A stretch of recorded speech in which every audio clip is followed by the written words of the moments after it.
한국경제TV 생생한 실전 투자 정보 와우퀴. 월 5,000원 커피값으로 투자 정보가 내 손 안에 배달됩니다.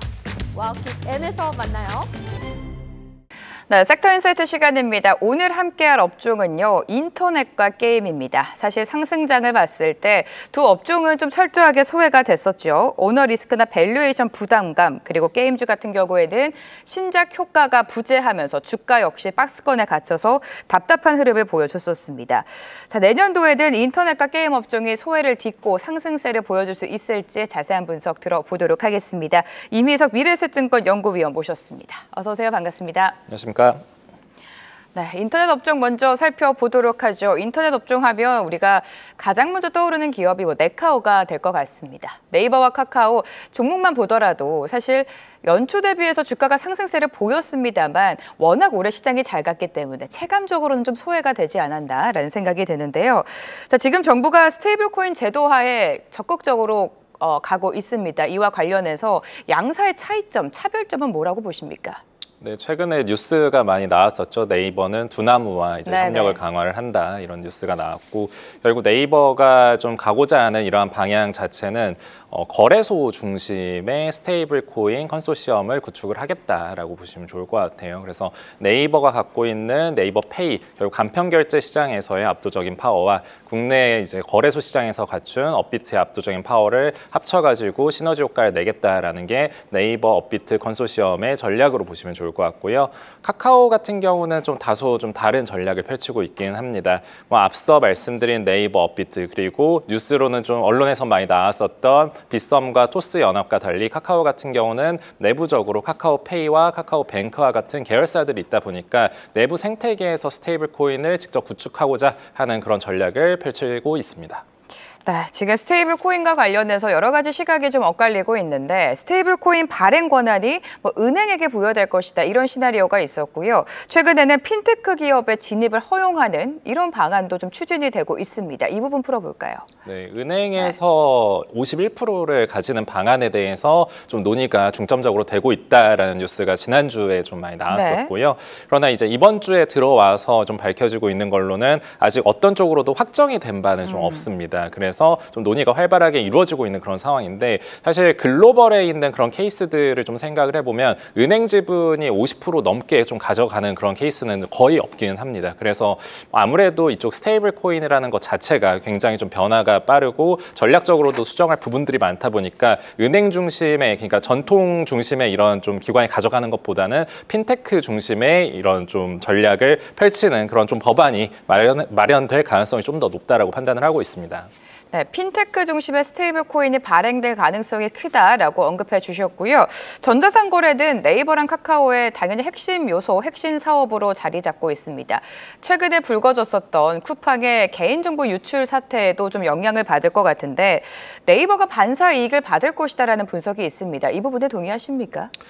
쿠팡이 그 개인정보 유출 관련해서 이번에 사건이 터지긴 했지만 저도 좀 요즘 수많은 사람들을 물어보면서 다 여쭤봅니다. 쿠팡의 이 사태가 터지고 나서 쿠팡을 안 쓰세요?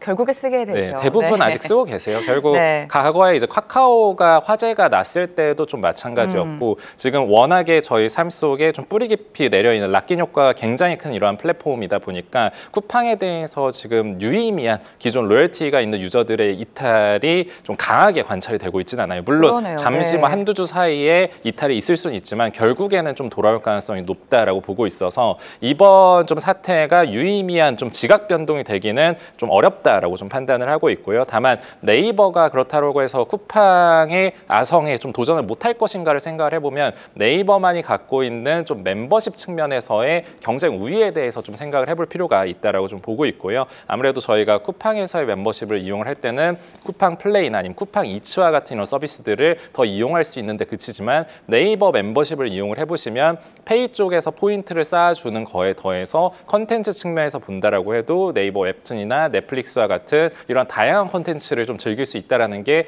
네이버가 좀 향후에 조금씩은 쿠팡을 따라갈 수 있는 경쟁 우위로 판단을 하고 있습니다.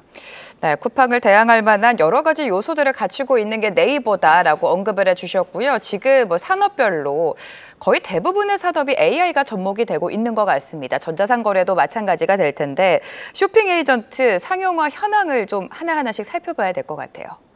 네, 쇼핑 에이전트 좀 상용화 현황에 대해서 말씀을 드리면 국내에서는 네이버랑 좀 카카오가 대표적이겠죠. 네이버 같은 경우는 이번 1분기에 네이버 이제 AI 쇼핑 비서와 같은 이러한 좀 AI 서비스들을 좀 예정을 하고 있고요. 카카오 같은 경우는 뭐 1분기부터 그리고 늦어지면 상반기 내에 카나나라는 이제 쇼핑 비서가 또 나오게 됩니다. 카나나라는 AI 에이전트가 또 나오게 되는데 여기에서 지금 MCP 모델로 해서 카카오에도 외부에 있는 커머스 플랫폼들을 연동을 시켜서 이 안에서 편하게 쇼핑을 할 수 있도록 하는 그 방안에 대해서 지금 강구가 좀 들어가고 있는 상황이어서 내년도 상반기가 끝날 때쯤에는 네이버와 카카오 모두 이런 쇼핑 에이전트들이 등장을 할 것이다라고 좀 보실 수 있겠고요. 글로벌에서도 마찬가지로 아마존이나 이런 대부분의 커머스 플랫폼들이 내년도 상반기에 본격적으로 AI 에이전트 쇼핑 서비스를 이제 출시한다라고 보시면 되겠습니다. 네, AI는 이커머스뿐만이 아니라 광고 시장에도 당연히 영향을 주고 있죠. 지금 보니까 구글과 메타 같은 경우에는 AI를 본격적으로 활용하면서 2023년을 기점으로 광고 부분도 좀 회복세를 보여주고 있습니다. 네이버와 카카오 역시 AI 도입을 적극적으로 추천하고 있는데 광고 부분에서는 우리가 수익성을 기대할 수 있을까요? 어떻게 보십니까? 광고 부분에 대해서는 26년도에 저는 네이버, 카카오 모두 수익성이 조금 더 가속화될 것이다라고 보고 있어요. 될 것이다. 네, 우선 좀 탑라인 측면에서 빠르게 올라올 것이다라고 좀 예상을 하고 있는데 뭐 단순히 이제 국내 기업만 저는 말씀을 드린다라기보다는 요즘 뜨겁게 이제 화두가 되고 있었던 게 구글의 좀 광고 쪽이 좀 많이 올라오고 있다라는 게 3분기부터 관찰이 되고 있거든요. 그들이 올라오는 이러한 흐름이 네이버에서도 좀 관찰이 될 가능성이 높다라고 좀 판단을 하고 있는데 그렇게 말씀드리는 이유가 과거에 네이버나 구글 같은 레거시 검색 엔진들을 본다라고 했을 때 생성형 AI 검색의 비중이 올라오면 올라올수록 이러한 좀 검색 엔진들의 검색 쿼리 수가 빠지고 종국에는 체류 시간이 감소를 할 것이다라는 시장의 우려가 존재를 했었습니다. 그러나 막상 지금 하반기 들어와서 보니까 구글 같은 경우는 쿼리 수가 빠지긴 했지만 쿼리당 체류하는 그 시간 자체가 뭐 70~80% 이상 올라오면서 총 체류 시간이 올라오게 되고 그로 인해서 구글 서치 쪽의 분기 매출액 그리고 성장률 자체가 신고점을 지금 경신을 하고 있는 상태고요. 네이버 같은 경우도 구글이 지금 잘하고 있는 AI 오버뷰라는 이 기능에 거의 한국판이라고 할 수 있는 AI 브리핑이라는 기능을 지난 2분기부터 적극적으로 도입을 하고 있습니다. 현재 올해 기준의 침투율이 15% 정도 수준인데 내년도까지 과반 이상으로 간다라고 한다면 네이버도 지금 정체되어 있었던 플랫폼 체류 시간 자체가 하이싱글에서 뭐 10% 이상까지도 올라올 수 있는 그런 가능성이 있다라고 봐서 저는 광고 쪽을 네이버는 이제 상향 가능성도 굉장히 높다라고 판단을 하고 있고요. 카카오 같은 경우는 톡비즈 광고 쪽에서의 좀 성장률이 더 올라올 가능성이 있다라고 좀 판단을 하고 있는데 각종 이제 앱 개편이 지난 9월에 있었고 10월에는 챗GPT가 이제 카카오톡 내로 들어오게 되었고요. 내년도 상반기에 카나나 AI 에이전트의 서비스가 본격적으로 이제 상용화가 된다라고 했을 때 체류 시간이 올라오면서 단가 상승 그리고 뭐 보시는 것처럼 이제 카카오톡비즈의 광고 그로스 이제 성장 그로스 자체가 17% 이상으로 올라오게 될 것으로 예상을 하고 있습니다. 네, 카카오 최근에 뭐 대대적인 개편이 있었습니다. 네이버도 그렇고 카카오도 그렇고 내년에는 광고 부분의 수익성이 개선될 것이다라고 언급을 해주셨는데요. 투자자 입장에서 가장 중요한 건 주가 측면인 것 같습니다. 네이버 같은 경우에는 두나무 합병 소식이 전해지면서 급등이 나왔다가 또 차익 매물이 많이 나오지 않았습니까? 내년도 네이버와 카카오, 네카오에 대한 투자 전략과 함께 주가 향방도 좀 짚어주실까요?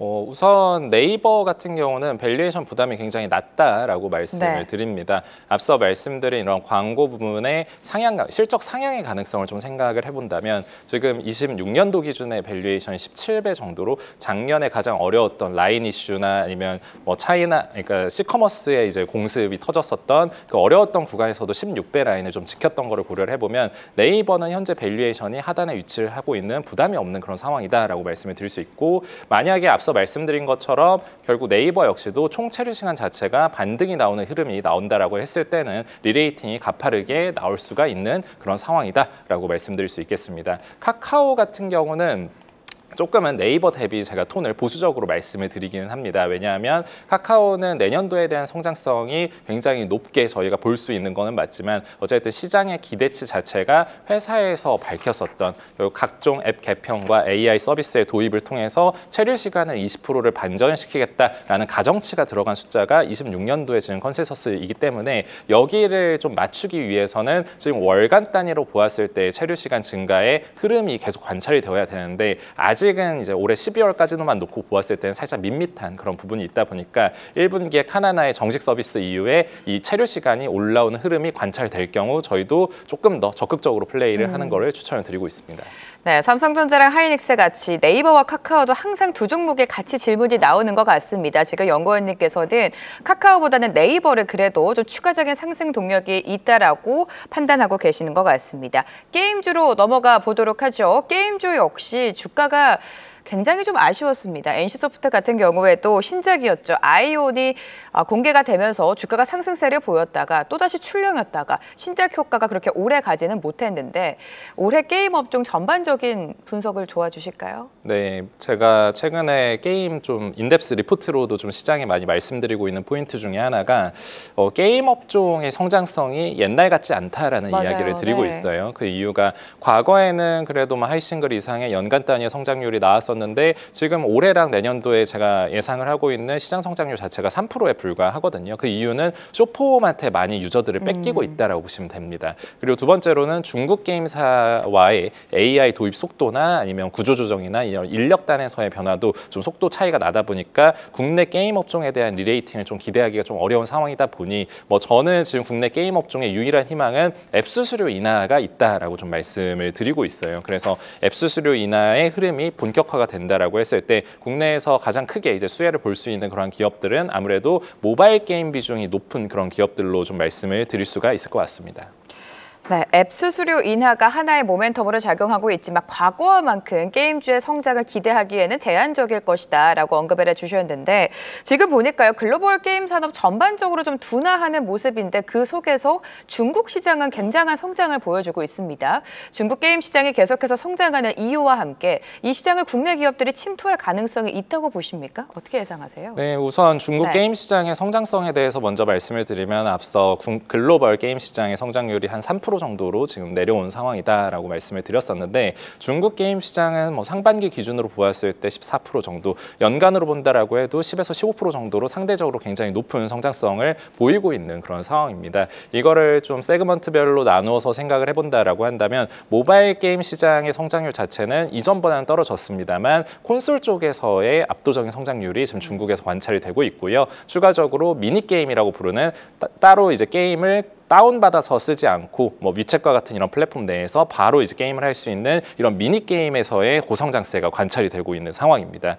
그러면 이제 중국 게임 시장을 과연 국내 게임사들이 잘 공략을 할 수 있을까에 대한 측면에서 생각을 해본다면 쉽지는 않아요. 올해도 많은 게임들이 나왔지만 실제로 성공까지 이어진 경우는 굉장히 좀 제한적이었는데 그 이유는 중국 게임 시장의 해외 게임사가 게임을 출시를 하기 위해서는 파노라는 존재가 필요합니다. 네. 이 파노를 허가를 받아야 되다 보니까 파노를 허가 받는 동안에 그 시차가 이제 생기게 되죠. 중국 게이머들 역시도 최신 게임에 대한 그런 수요가 굉장히 높다 보니까 이게 시차가 6개월, 1년 정도가 된다라고 한다면 옛날 게임이 돼서 좀 즐기지 않는 거죠. 그래서 뭐 향후에 이제 국내 게임사가 중국 게임 시장을 유의미하게 공략을 한다라고 한다면 애초에 중국 게임사와 같이 합작 형태로 만들어서 바로 이제 중국 시장에 진출하는 이 정도 케이스를 생각을 해볼 수 있을 것 같습니다.